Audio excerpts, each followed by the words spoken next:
सभी को जय श्री महाकाल। अनंत चतुर्दशी के एक दिन पहले हमारे अपार्टमेंट में लगे थे गणेश जी को 56 भोग और मुझे सौभाग्य मिला था कि चूरमा लड्डू बनाने का। तो चूरमा लड्डू बनाने के लिए मैंने पहले ले लिया है 1.5 कटोरी मोटा आटा, जिससे हम बाफले बनाते ना, ये वो वाला आटा है। ये इतना ही था मेरे पास में।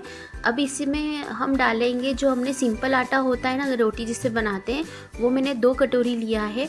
तो वो इसमें हम डाल देते हैं और उसे भी अच्छे से छान लेते हैं। यदि आपके पास में मोटा आटा नहीं है तो आप इसकी जगह पे 2 कटोरी सिंपल आटा में आधा कटोरी रवे का रेशो रखिएगा। अब इसके साथ ही मैं डाल दूँगी आधा कप या आधा कटोरी बेसन। तो देखिए ये टोटल हो गया है 4 कटोरी आटा सब कुछ मिला के। अब इन सभी आटों को हम अच्छे से मिक्स कर लेते हैं। यहाँ पर हमने घी गरम कर लिया है, शुद्ध घी है। अब इस आटे में हम बीच में एक होल बना देंगे और इसमें हम डालेंगे, ये आधा कटोरी के आसपास मैं डाल रही हूँ घी मोयन के लिए।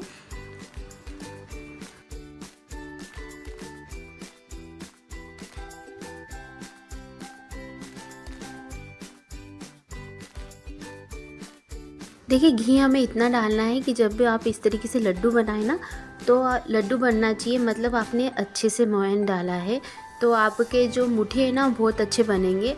अब इसमें हम थोड़ा थोड़ा सा दूध डाल के, रूम टेम्परेचर पे ही दूध लिया है मैंने, और थोड़ा थोड़ा दूध डाल के इसका एक हार्ड डो तैयार कर लेते हैं। चलिए इधर अब डो हमारा रेडी हो गया है। तो अब हम इसमें से छोटी छोटी सी लोइयाँ तोड़ के इसकी मुठियाँ बना लेते हैं। यहाँ पे मुठियाँ हम 2 तरीके से बनाते हैं। जैसे इस तरीके से आप चपटा करते हुए भी इसकी मुठियाँ बना सकते हैं, या फिर आप लोई को लीजिए और हाथों में इस तरीके से मुट्ठी में प्रेस करते हुए इसकी लंबी सी एक मुठियाँ बना सकते हैं। दोनों अच्छे से बन जाती है। तो मैंने ये चपटी वाली मुठियाँ बनाई हैं और अब ये सारी मुठियाँ बन के रेडी है। अब इन्हें हम फ्राई कर लेते हैं। यहाँ पे तेल भी अच्छे से गर्म हो गया है। अब हम थोड़ी थोड़ी मुठियाँ डाल के इन्हें फ्राई कर लेते हैं।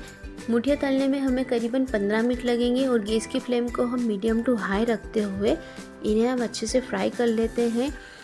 आप इन्हें घी में भी फ्राई कर सकते हैं, लेकिन मैंने यहाँ पे अभी तेल का यूज़ किया है। तो देखिए जब सारी मुठियाँ हमारी फ्राई हो जाएंगी तो हम इन्हें फैला के इस तरीके से ठंडा कर लेते हैं। जब तक ये मुठियाँ ठंडी हो रही है हम इधर बना लेते हैं मावा। इसके लिए एक पैन में हम पहले थोड़ा सा पानी डाल देते हैं। पानी डालने से क्या होगा ना कि दूध तले में चिपकेगा नहीं। अब इसमें डालेंगे 1.5 गिलास दूध और इसे अच्छे से बॉईल होने देंगे और गैस की फ्लेम को हम मीडियम ही रखेंगे। अब जब दूध अच्छे से बॉईल हो गया है हम इसमें डाल देंगे 3 से 4 चम्मच मिल्क पाउडर। इसे हम अच्छे से मिक्स कर देते हैं दूध में ही और मीडियम फ्लेम पे हम इसे 10 से 15 मिनट के लिए बॉईल होने देते हैं। मावा डालने से लड्डू में बहुत अच्छा टेस्ट आता है, तो इसलिए मैंने यहाँ पर मावा घर पे ही बना लिया। यदि आप चाहें ना तो आप मार्केट से भी मावा ला के डाल सकते हैं। इसके लिए आप 200 ग्राम मावे को कढ़ाई में 10 मिनट तक के लिए अच्छे से पका लीजिए और ठंडा होने पे आप उसे लड्डू में डाल सकते हैं। 15 मिनट बाद मावा बन के रेडी हो गया है। अब हम यहाँ पर गैस की फ्लेम को बंद कर देते हैं और इसे साइड में रख देते हैं ठंडा होने के लिए। अब यहाँ पर मैं आपको एक मुठिया तोड़ के दिखाती हूँ। देखिए बहुत अच्छी से फ्राई हुई है ये। इसी तरीके से हम एक एक मुठिया को अच्छे से तोड़ लेते हैं। देखिए कितने अच्छे से ये बिल्कुल चूरा चूरा हो रही है, मतलब हमने बहुत अच्छे से इसे फ्राई किया है। और इसी तरीके से हम सारी मुठियाँ तोड़ के तैयार कर लेते हैं। अब एक मिक्सी जार में हम थोड़ी थोड़ी मुठियाँ डालकर इसका एक दरदरा सा पाउडर तैयार कर लेते हैं। और इस पाउडर को अब हम एक छन्नी से छान लेते हैं। हमें इसे बहुत बारीक भी नहीं रखना है। हम इसे इसलिए छान रहे हैं यदि मिक्सी में कोई बड़े से टुकड़े रह गए हैं तो वो छन्नी में ही रह जाए। छानने पे इस तरीके से जो टुकड़े बच रहे हैं ना, इसे भी हम मिक्सी में डाल के अच्छे से ग्राइंड कर लेते हैं। और देखिए इस तरीके का पाउडर चाहिए हमें। अब देखिए यहाँ पर सारे मुठियाँ हमने पीस के इस छान के इस तरीके का पाउडर रेडी कर लिया है।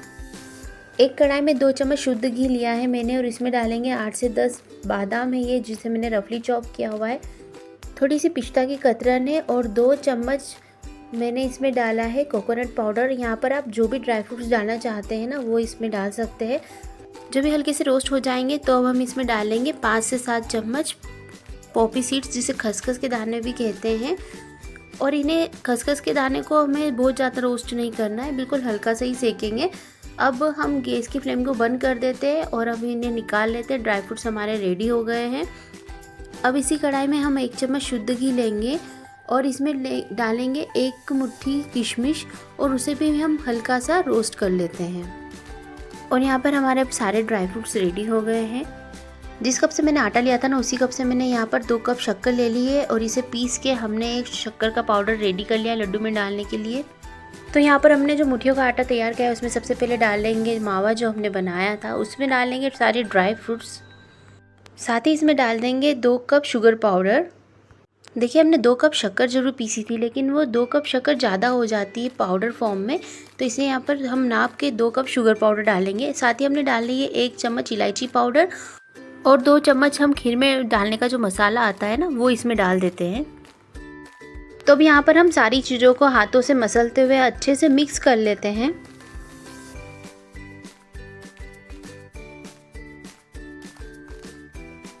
अब हम इसमें डालेंगे शुद्ध घी जो हमने पहले से ही मेल्ट करके रखा है। तो मैं यहाँ पर इसे चम्मच से डाल रही हूँ, मैं आपको नाप से बताती हूँ। ये मैंने करीबन आधा कटोरी शुद्ध घी इसमें डाला है। घी डालने के बाद सारी चीज़ों को हम हाथों से अच्छे से मिक्स कर लेते हैं। मुझे थोड़ा घी कम लगा तो मैंने यहाँ पर थोड़ा सा और घी डाला है। अब यहाँ पर घी हो गया है, 1 कटोरी घी मैंने अब इसमें डाल दिया है।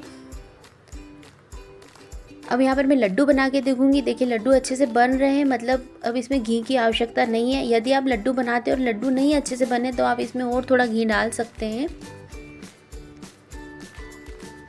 देखिए इस तरीके से अब हम सारे लड्डू बना के तैयार कर लेते हैं। मैं बहुत दिनों बाद वीडियो अपलोड कर पाई हूँ क्योंकि कुछ फ़ोन की दिक्कत भी चल रही थी, और साथ ही मेरी एक 8 साल की बेटी है और 2.5 साल का बेटा है, तो बेटी की अभी एग्ज़ाम्स भी चल रही है, तो थोड़ा सा ध्यान उधर भी देना पड़ता है।